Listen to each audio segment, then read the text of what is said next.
Princess Kalira of Vare had been trained to smile while men sharpened knives behind her throne. But on the morning she married the silent human, even her enemies forgot to breathe, because the groom arrived without a crown, without a parade, without a single jewel on his dark coat, and still every warlord in the hall lowered his eyes as if death itself had entered wearing gloves. She had agreed to the marriage for peace, not love, never love. Love was a luxury for small villages and foolish poems, not for a princess whose empire was held together by wounded moons, starving trade routes, and noble houses that changed loyalty faster than banners in Stormwind. Her father, Emperor Valere, had died with 3 rebel blades in his chest.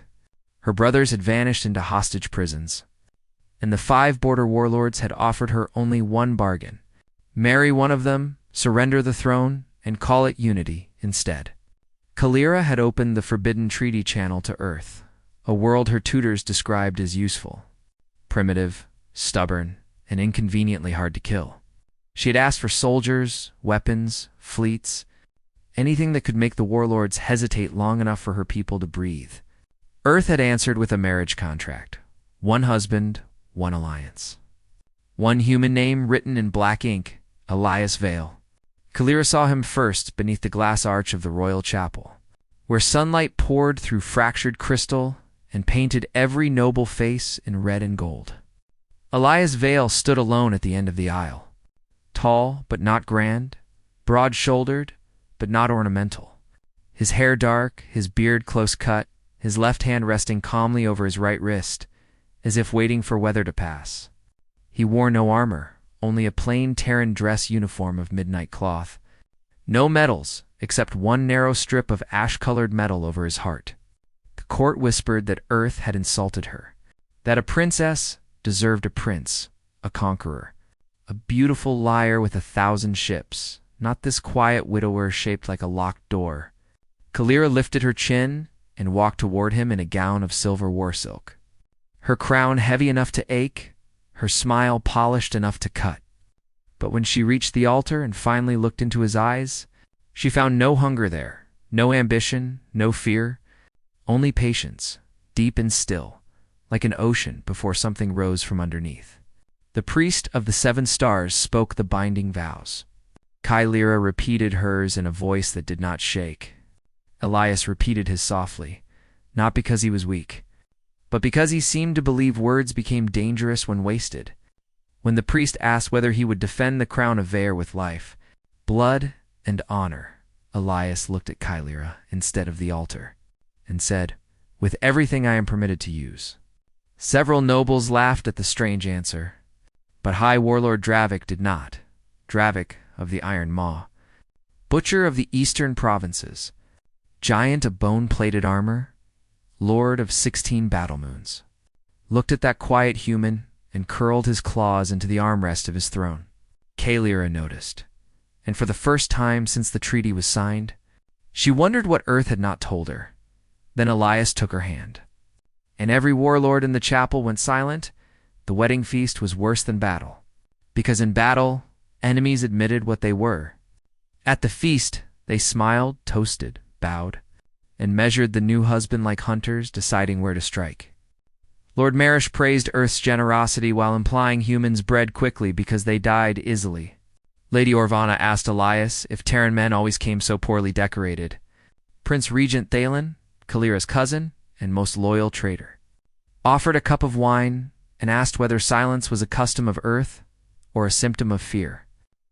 Elias accepted each insult the way stone accepts rain.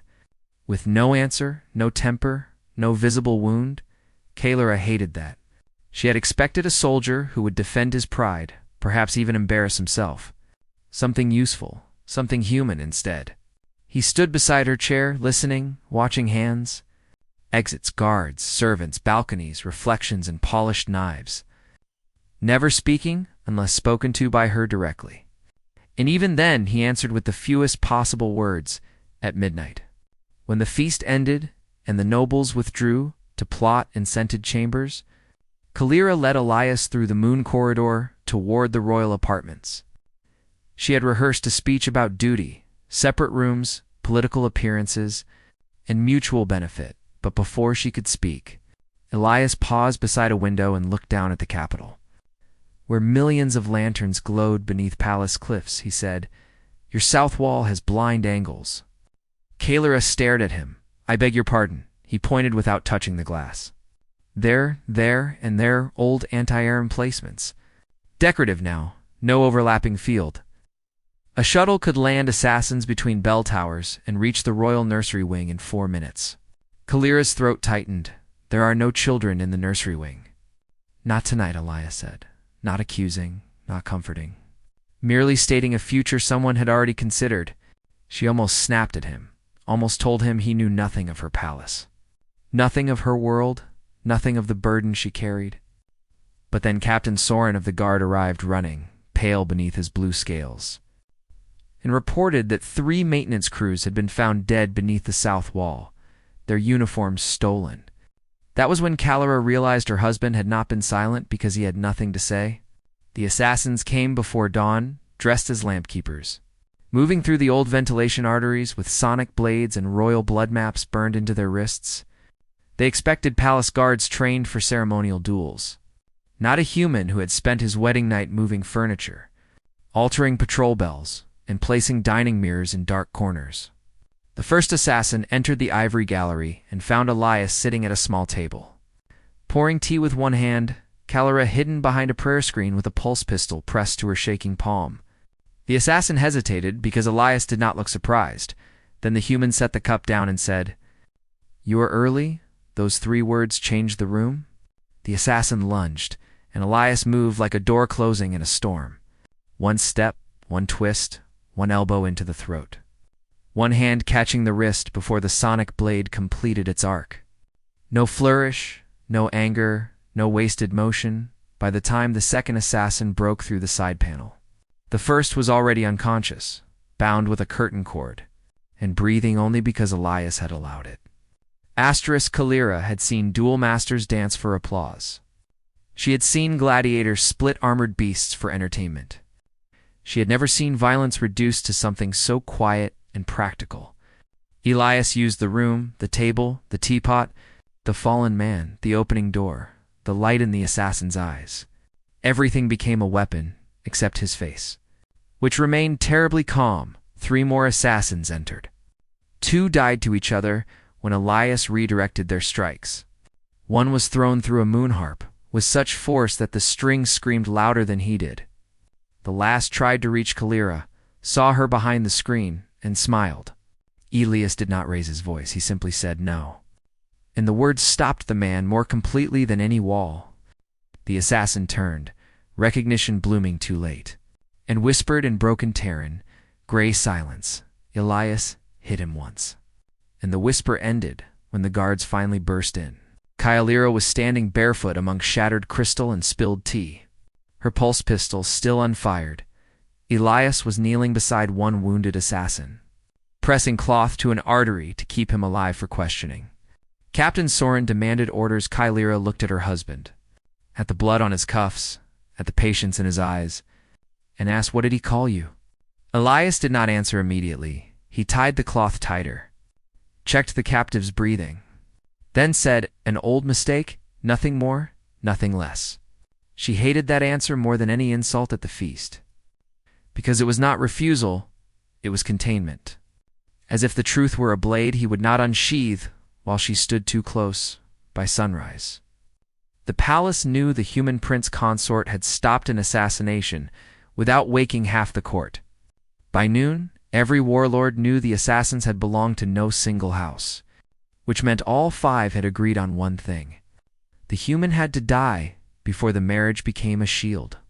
Kalira summoned the council in the obsidian chamber, a round room built over the bones of defeated kings. Elias stood behind her left shoulder while nobles shouted, accused, denied, and demanded executions. Lord Marish claimed the attack proved Earth had brought instability. Lady Orvana suggested the princess take another husband from native blood before scandal deepened. Regent Thalon smiled with cousinly sorrow and proposed a temporary war council under his command. Through all of it, Elias said nothing. His silence became a second throne in the chamber, and the longer it lasted, the less the others seemed able to stand it. Then High Warlord Dravik laughed, and the room remembered fear. Dravik stood at the far end of the chamber. Twice the height of most courtiers, iron rings through his jaw. His war cloak stitched from enemy flags. He had not attended the wedding feast. He had sent a hologram, because men like Dravik believed proximity was a gift. Now he bowed with theatrical grace and said, "Princess, forgive my honesty, but you have married a grave marker." "Not a man," the court laughed carefully. Watching Elias, Dravik continued, "I know this human, not personally, of course. He was never important enough for kings to meet. But I know the stories border cowards tell. They say he sits quietly before cities fall. They say he does not threaten because the threat already happened. I say stories are smoke, and smoke scatters when struck." He stepped closer, guards tensing, and placed a massive clawed hand on the council table. "Let me test him. One duel, one on a strike. If he survives, I will honor the treaty. If he dies, Vaer chooses a husband made of stronger blood." Kylira rose, furious. "This is my council, not your arena," Dravik smiled. "Then command him to speak." She turned slightly, expecting Elias to refuse, or accept, or at least look offended. He was studying Dravik's hand, the old scars between the knuckles, the slight tremor in the left thumb. "The warlord's breathing," Kylira whispered. "Elias." Elias lifted his eyes to Dravik, and the chamber seemed to cool. "I do not duel for pride." Dravik's smile widened. "For fear, then?" "No," Elias said, "for endings." Nothing in his tone changed, but several old generals lowered their gazes. Dravik withdrew his hand as if the table had warmed beneath it. Then he laughed again, louder than before, too loud. And the council dissolved into threats. That evening, Kylira demanded the truth. She found Elias, in the old nursery wing, exactly where he had predicted assassins might land. Moving quietly between dust-covered cradles and painted stars, he was marking window lines with chalk, measuring sight angles, turning a forgotten toy horse away from the glass so its polished eyes would not reflect moonlight. The tenderness of that small act disturbed her more than the violence had. She stood in the doorway and said, "They called you Gray Silence. Dravik fears you. My guards obeyed you before I ordered it. Earth sent me a husband like a sealed weapon, and I am tired of being protected by mysteries." Elias kept marking the wall for one more breath. "Then set the chalk down? You asked Earth for peace." He said, "Yes," she snapped, "not a ghost story." "Peace is built from ghost stories," he replied. "The ones survivors tell so fools do not repeat the fire." She stepped closer, crownless now, her braid loose. Her anger no longer ceremonial. "Were you a warlord? No. Were you an assassin? No. Were you a monster?" His silence answered before his mouth did. "I was what monsters created when they would not stop." Kylira felt the room shrink around them. Elias touched the edge of a wooden cradle, not rocking it, only remembering 22 years ago. The frontier worlds asked for help against the Ash Dominion. Dravik's first empire before he changed flags.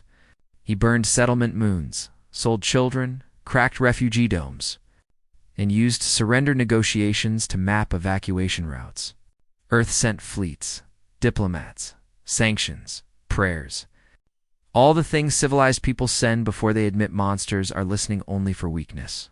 He paused, and Kylira saw that the quiet was not emptiness. It was a graveyard with walls. Then one day, Elias said, Earth stopped asking loudly. The words made Kylira colder than any confession could have. Elias continued, "I was a communications officer then. Not a hero, not a prince, not even brave in any useful way. I was good at listening, pattern breaks, supply pauses, fear in voices, lies under formal reports. Dravik's officers mocked Terran patience for 6 years. They mistook silence for surrender. So command gave me a job. Listen until the warlords told us where their hearts were buried. We listened to every boast, every ransom call, every victory sermon. Every drunk officer bragging to a mistress, we said nothing. We let them believe the dark belonged to them. And when we had enough, the fleets moved without broadcast, without anthem, without warning. He looked at her at last.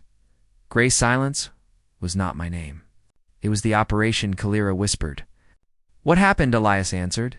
The Ash Dominion ended in one night. She should have felt horror, perhaps disgust, perhaps relief. But what came first was understanding, terrible and unwanted. Dravik had survived because some monsters always crawled through smoke, changing names, trading loyalty, buying forgiveness from frightened courts. And now he stood in her council chamber, with rings in his jaw and old crimes beneath new titles. No wonder he feared Elias, not because Elias was stronger in the simple way soldiers measured strength, but because Elias had once listened to him long enough to remove an empire from the stars. Kalira turned toward the painted nursery wall, where faded moons smiled over empty cradles and said, Did you kill children? Elias looked wounded for the first time. No. Then why do you carry the name like a curse? Because some children lived. And I remember the ones who did not until we became quiet enough to save the rest. Still, he never touched her without permission. Never entered her chambers unless invited. Never claimed the rights the marriage contract gave him. This offended her pride in ways she did not understand. She had been desired by generals, poets, assassins, ambassadors, enemies, fools, and cousins with poisoned smiles. Yet this human treated her body like a border under sacred treaty. One evening, after a long session of hearing refugee appeals, she found him on the balcony, cleaning blood from under his fingernail, where a wounded child had gripped his hand too hard. She asked, Were you married before? He nodded once. Her name, Mara. Did Dravik kill her? Elias continued cleaning. No, my silence did. Kalira waited. But the answer did not come easily. Finally, he said, I delayed a warning by 7 minutes to confirm a signal pattern. It saved 11 evacuation ships. It cost one hospital convoy. Mara was on it. The wind moved between them. She wanted to say, the saving mattered, that war was cruel, that no one could carry every death, but she had learned enough to know comfort could become insult. So she stood beside him in silence, and for once, his silence did not keep her out. It let her stand inside the wound without touching it. That night, far beyond the palace, Dravik gathered the border warlords beneath the dead moon of Haran. 5 fleets hid in eclipse shadow, their engines cold, their banners dark. Their commanders greedy for a throne that had survived too long. Dravik showed them maps of the capital, lists of bribed officers, tunnel routes, hostage locations, grain depots, shield codes, all purchased from nobles who smiled at Kalira by day. Lady Orvana promised control of the western gates. Marouche promised the treasury fleet. Regent Thalon promised a public speech blaming Earth for the uprising. Their plan was not invasion. It was strangulation, riots in the capital, poisoned water in the lower districts, attacks on temples, false Terran signals, ordering massacres, and finally, Dravik descending as savior, killing the human in public, marrying the widowed princess by force, and declaring peace through obedience. The warlords argued over prizes until Dravik raised his clawed hand. Quiet, he said, and the word trembled with hatred. Do not underestimate the Terran. He is not brave. He is not honorable. He is patient. And patience is what graves are made from. But greed makes fools deaf. And fools always think silence means the trap is empty. The uprising began during the Festival of Returning Stars, when the capital filled with music, lantern ships, masked pilgrims, and children carrying paper comets through the streets. Kalira stood on the palace terrace in ceremonial white, Elias at her side in dark cloth, while priests released glowing birds into the dusk. For one fragile hour, Vare looked healed, then the lower city bells screamed. Smoke rose from the water towers, temple shields flickered, and 10,000 festival lanterns went black at once. Captain Soren shouted that 3 districts reported Terran soldiers attacking civilians. Impossible, because Earth had sent no soldiers beyond a small embassy guard. The crowd below began to panic. Then palace screens lit with Elias's face. a forged recording of him ordering suppression. His voice cold, his eyes empty, his mouth saying words he had never spoken. Burn the districts, secure the crown, silence witnesses. Kalira felt the terrace tilt beneath her. She turned to Elias, expecting rage, denial, anything. He watched the false image with a stillness so complete that everyone around him became louder by contrast. Asterisk, those two words saved her from fear. Kalira raised her hand before Regent Thalon could speak. Cut all palace broadcasts, she ordered. Verify through analog line, open the old bells. Release the grain guard to protect civilians. Not monuments. Soren hesitated at the unfamiliar commands. Elias had taught her. Kalira snapped. Now. And the captain ran. Thalon stepped forward. Perfectly wounded, cousin, this is chaos. We must preserve the royal family in the inner vault. Elias looked at him once, and Thalon stopped smiling. Kalira saw it. Saw guilt react to recognition. And her heart hardened. Arrest him, she said. Guards moved. Thalon backed away, drawing a hidden shock blade. Elias crossed the distance without seeming to hurry, caught Thalon's wrist, and pressed him against a pillar. Thalon gasped. You cannot touch royal blood. Elias leaned close and said softly, You sold children's water for a crown. Royal blood is not your problem. He broke the blade, not the wrist. Though Kalira suspected that mercy cost him effort.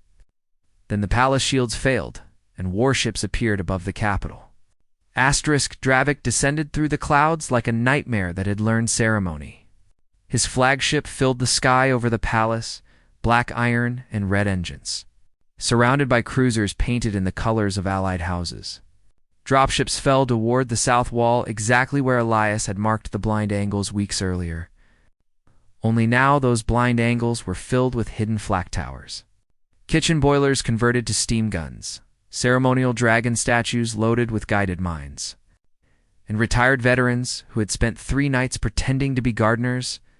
The first wave vanished in fire. Not glorious fire, not cinematic fire, but ugly practical bursts that tore engines before soldiers could cheer. Kalira watched from the command balcony as old systems she had considered decorative woke, one after another, under Elias's quiet preparation. Signal lamps blinked from tower to tower, handbells rang coded warnings through market streets. Paper maps moved faster than hacked screens. And every false Terran broadcast died beneath recorded proof of local voices. Elias did not command with speeches. He listened to reports, sorted them, spoke 10 words. And entire districts moved. Dravik expected panic. He found neighborhoods sealed by workers who knew which bridges to cut. He expected palace guards to protect jewels. He found them escorting children through sewer sanctuaries stocked with food. Elias had requisitioned under boring budget codes. He expected nobles to open gates, found several gates already welded shut from the outside and trader houses surrounded by their own servants. Who had learned from Elias which private arsenals had been built from stolen wages? Every time Dravik moved, the city seemed to fold away from him, denying fuel, denying roads, denying hostages. The warlords shouted over coms that the human had anticipated everything. Dravik roared that no one anticipated everything. But the truth was worse. Elias had not predicted the future. He had respected evil enough to prepare for its habits. By midnight, the invasion had failed to seize water, failed to seize communications, failed to seize the palace, and failed to make Kalira look helpless. So Dravik did what all warlords did when strategy failed. He reached for spectacle. He landed in the Plaza of Oaths with 100 armored giants and 30,000 civilians trapped behind plasma wire. The plaza screens lit across the city, showing Dravik dragging 3 children from the crowd. A girl in festival paint, a boy carrying a paper comet, and a tiny temple novice whose white robe was stained with soot. Dravik placed his blade over them and called Kalira by every title she owned. Surrender the human. Surrender the throne. Marry strength before dawn, or let your people watch peace die screaming. Around Kalira, the command balcony froze. Captain Soren swore. Ministers wept. Guards looked at Elias. Everyone looked at Elias. He looked at the children, not Dravik, never Dravik. And for the first time since she had known him, Kalira saw his hand tremble. The silent man had finally found the sound he feared most. Children begging in a warlord's shadow. Kalira whispered Elias, "There must be a way." He did not answer. He closed his eyes, and when he opened them again, something old had returned. Not rage, not cruelty, not madness, but authority stripped of softness. He turned to Soren, opened the treaty vault. Soren blinked, "Princess." Kalira understood before the captain did. Earth's alliance protocols sealed beneath the marriage contract. She nodded. "Open it." Soren ran. Elias faced Kalira. "You asked what I was permitted to use," she swallowed. "Yes. I did not come with fleets because fleets escalate politics. I came with authorization, conditional, defensive. Bound to your command, not mine. Dravik thinks this is still a warlord game. Territory, hostages, theater. He is wrong." His voice grew quieter, which made every word heavier. "If you invoke the covenant, Earth enters fully, and every house supporting him becomes an enemy combatant. There will be no bargaining after." Khalida stared at the plaza screen, at the children, at the millions hidden in dark districts, at the nobles who had mistaken mercy for weakness. Then she looked at her husband. "Peace was why I married you," Elias said. "Then command peace, like a queen, not a bride." The treaty vault rose from beneath the command floor, a black Terran cylinder wrapped in Vair silver. It opened to her blood and Elias's palm. Inside lay no crown, no weapon. Only a small analog transmitter with a cracked leather strap. Absurdly plain, the kind of thing a farmer might use to call home. Kalira lifted it, and every screen in the room flickered, as if recognizing something older than Empire. Elias stepped back, giving her the choice. Not touching, not guiding, she pressed the transmitter and spoke into the silence. "This is Kalira Vaylor, lawful sovereign of Vair. Bonded under treaty to Earth, I invoke mutual defense. I name Dravik of the Iron Maw and all allied forces aggressors against civilian life. I request Tehran intervention." Her voice did not shake, not once. The transmitter clicked. Static breathed. Then a voice from somewhere beyond the system answered, "Received crown of Vair Grey Silence standing by." Elias lowered his head, and Kalira realized the operation had not ended 22 years ago. It had been waiting for monsters who mistook survival for forgiveness. Above the capital, the stars went out, not truly, not forever. But for one impossible moment, every enemy ship lost the heavens as black shapes slid between them and light. Terran vessels emerged from stealth like cliffs rising from deep water. Not shining, not elegant, not decorated for fear. Their hulls were matte gray, scarred, silent, and numerous beyond sanity, carrier shadows.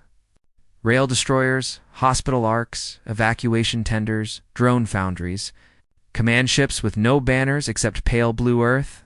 They did not broadcast threats. They did not demand surrender in 15 languages. They simply arrived exactly where they needed to be, cutting retreat lanes, pinning cruisers, blinding weapon locks, opening corridors for civilians, and placing one long shadow over Dravik's flagship. The Warlord fleet panicked. Filling comes with challenge codes, emergency oaths, pleas to noble bloodlines, and accusations of treachery. The Terrans answered with silence. And that silence spread through the enemy like winter through cracked stone. Then Elias spoke, not loudly. But every allied channel carried him. Dravik released the children. "Stand down your forces, and you will be tried." Dravik laughed on every screen. There he is. The grave marker with a voice. "Tell me, Grey Silence, did you bring enough ghosts?" Elias looked at Kylira before answering, asking permission without words. She gave one nod. Elias turned back to the screen. "I brought survivors." On that word, the plaza projectors changed. Dravik's propaganda feed collapsed, replaced by faces. Old men, scarred women, soldiers missing limbs, adults who had once been children in his minds. Thousands of survivors from the Ash Dominion, all speaking his crimes into the open, not screaming, not pleading, simply naming planets, dates, graves, and vanished families, Dravik's soldiers heard them. Some lowered weapons. Some looked at the children and remembered being children under someone else's blade. Dravik saw controls slipping and dragged the festival girl upward. Blade flashing, Elias moved before Kalira saw the decision. He stepped onto the balcony rail, clipped the cracked transmitter to his coat, and fell for a heartbeat. Every breath in the command room died. Then a Terran drop harness unfolded from beneath his uniform, dark wings snapping open, carrying him through smoke toward the plaza. Kalira shouted his name, but the city swallowed it. Elias descended alone into a square held by giants. Unarmored, silent, a single human falling through searchlights. Dravik grinned like the old universe had returned. At last, he said. The human landed between the children and the blade, knees bending, coat snapping around him.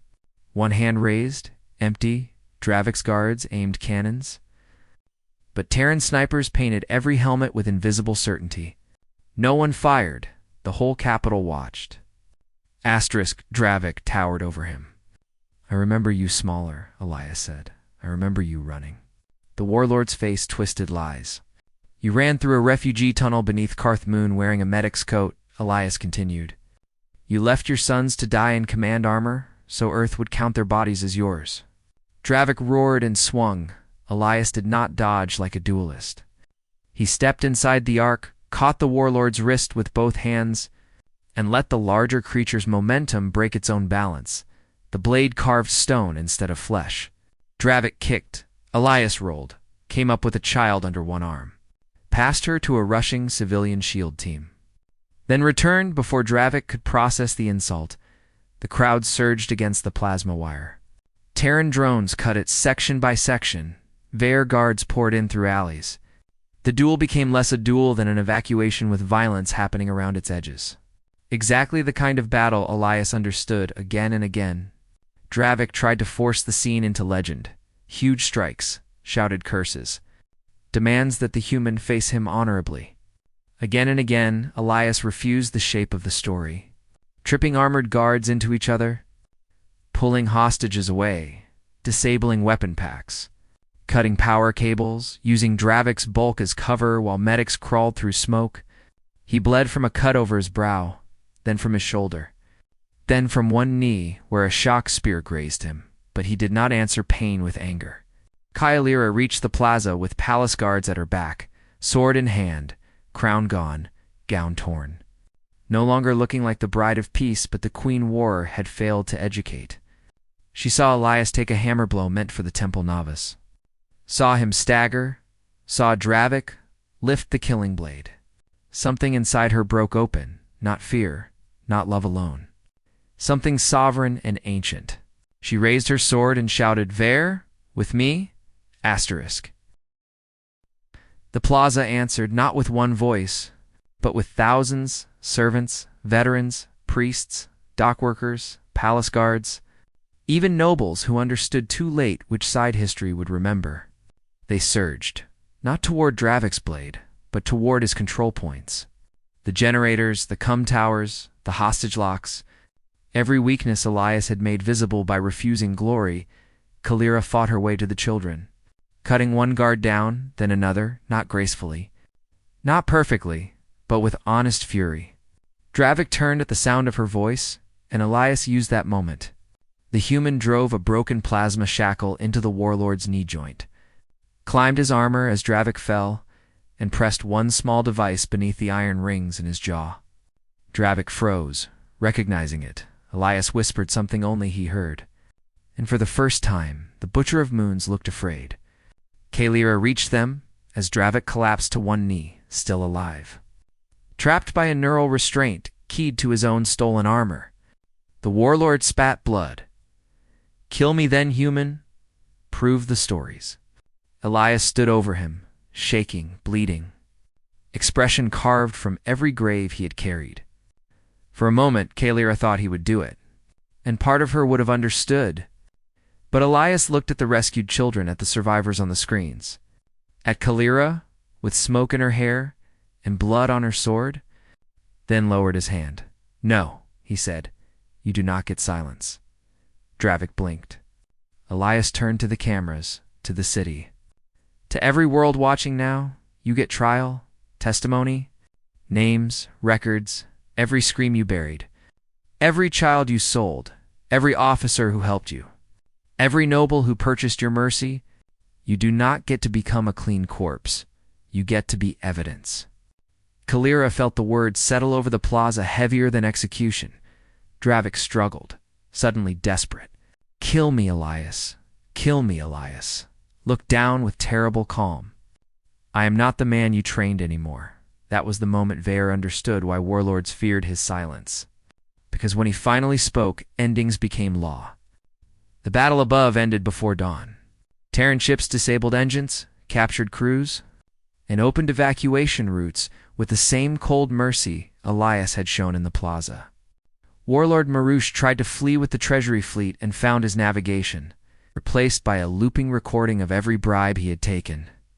Lady Orvana surrendered when her own household guards delivered evidence of the gate plot.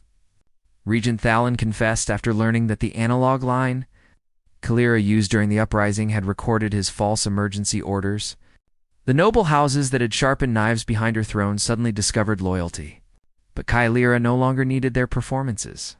She had witnesses, records, a living city, and a husband who had shown her that peace was not the absence of knives. Peace was knowing where every knife was hidden and making the hand that reached for it visible. On the fourth night, Kalira found him in the chapel where they had married. The broken windows had been covered with cloth. The altar cracked, the wedding flowers long dead. Elias sat alone in the front row, wearing a plain gray shirt, bandages crossing his shoulder. The ash-colored metal resting in his palm, Kalira approached without guards, which would have made him scold her if he had the strength. She sat beside him and said, "Mara." He closed his hand around the metal. "My wife's evacuation tag. She was a doctor." He nodded. "She would have liked you, Kalira," almost laughed. Covered in bruises, smelling of smoke. With half her court in chains and 3 provinces on fire, I doubt that Elias looked at her. "You chose testimony over revenge. She would have liked that." The words reached places in Kalira no praise had reached before. She asked, "Do you regret marrying me?" Elias took longer than politics required, which meant the answer mattered. "I regret that you needed a weapon dressed as a husband." She said, "I needed peace." He looked toward the altar. Peace asks weapons to become something else, if they can, and can you. The chapel cloth moved in the night wind. He did not say yes. Because he was not a liar, he did not say no. Because he was not surrendering. He said, "I am trying." Kalira reached for his hand, slowly enough that refusal could live between them. He looked down, then let her fingers close around his. His hand was warm, scarred, steady. The marriage had begun as a treaty. But treaties were also promises, and promises, she was learning, could become bridges if both sides crossed carefully. Months passed, and the trials became the Empire's new spine. Dravik sat in a transparent cell beneath the Hall of Records, alive, furious, forced to hear witnesses until his legend rotted into documentation. Children he had sold named mines, pilots he had abandoned named coordinates, officers he had bribed named accounts. Noble houses collapsed, not by sword, but by ledger. Kalira presided over it all with Elias beside her, silent when witnesses spoke. Merciless when officials tried to soften language, gentle when survivors could not finish. The court that once mocked him learned to fear the quiet pause before he asked one precise question. Because that question usually opened a vault, exposed a corpse, or ended a dynasty. Yet the people learned another silence from him. The silence of standing beside grief without stealing it. The silence of listening until truth felt safe enough to emerge. The Convocation Treaty was signed at last in the same plaza Dravik had tried to make into a theater of obedience. Survivors stood beside soldiers, children beside queens, Terran captains beside Vaer admirals, and Kalira spoke first. She did not call peace soft. She did not pretend forgiveness could be ordered by decree. She said peace was a discipline, a structure, 1,000 boring repairs, 1,000 records kept true, 1,000 chances to choose law over spectacle. Then she turned to Elias, pale, bandaged, leaning on a cane he clearly despised. And for the first time, before all houses, she called him not consort, not treaty husband, not Earth's envoy, but my witness, my shield, my silence, when rage would make me foolish, my voice when fear would make me cruel. The crowd lowered itself. Not in the shallow bow of court ceremony, but in the deeper gesture, once reserved for founders. When Dravik was brought in chains to hear the final sentence, he was no longer the giant from the council chamber, only an old butcher surrounded by the names he failed to bury. Calera sentenced him to life in the Hall of Witnesses. Not hidden, not tortured, not glorified, every year. Students would learn his crimes from survivors every year. His face would appear beside records of resistance. Rescue and law, he tried one last time to wound the silence, staring at Elias and saying, "She married you for peace, human. But she will learn what you are when the next war comes." Elias took Kalira's hand in front of the Empire, a small act more shocking than any threat, and said, "She already knows." Dravik snarled, "Warlords will always return." Elias nodded, "Maybe. Then we will be ready before they find their voices years later." Children who had never seen the uprising played wedding games in the palace gardens. One child wearing a paper crown, another a black coat too large for him, and all of them taking turns being the silent human who frightened warlords by saying almost nothing. They would stand very still, narrow their eyes, then shout, "I brought survivors," before collapsing into laughter. Kalira watched them from the terrace with silver in her hair and a sleeping infant against her shoulder. The child had Elias's serious brow and her refusal to be impressed by ceremony. Elias stood beside her, older, scarred deeper, still too quiet for comfort, but no longer alone inside the quiet below. The rebuilt south wall gleamed with proper overlapping fields, because he had never stopped complaining about it. The empire around them was not perfect, no honest peace ever was, but it was awake, accountable, defended by memory, and ruled by a queen who had learned that mercy without vigilance was an unlocked gate. Kyalira leaned against Elias, the way she had learned to do slowly. With trust earned not by vows but by returned mornings, she said, "Do you ever miss being feared?" He looked at the children, pretending to be him, at the paper crowns, the toy swords. The nursery windows angled away from glare. "No," he said. She waited, knowing more would come if she did not chase it. At last he added, "Fear is loud. This is better." The garden bells rang, the city answered, and somewhere in the Hall of Witnesses old crimes remained named. Unable to become myths, Kalira smiled, remembering the day she had married a human for peace and thought his silence was emptiness. She knew better now. The silence had been a door. Behind it stood grief, patience, mercy, calculation, and a warning every tyrant in the stars would learn by heart. When the quiet man finally chose to speak, empires either healed or ended. Asterisk.